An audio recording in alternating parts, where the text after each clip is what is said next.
We build people's dreams here. When you do something that you love to do, it's like in my DNA. You never really go home upset. I just got obsessed with it. You never go home aggravated. Everything that I touch, I have to make it faster. I got to make it better. Hi, I'm Mark Werder, owner and operator of MPW Auto. I'm Dylan Werder.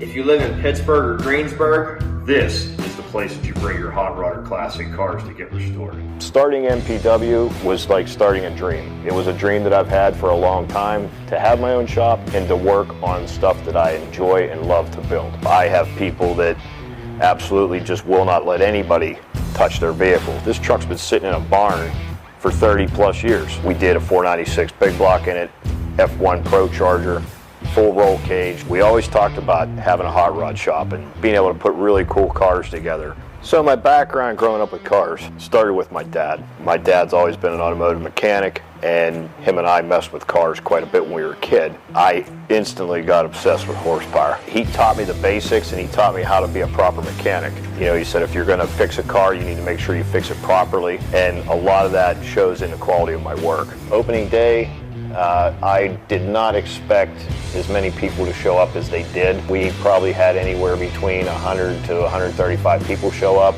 We also take care of general maintenance. We do state inspections, emissions, general suspension repairs, brakes, and exhaust.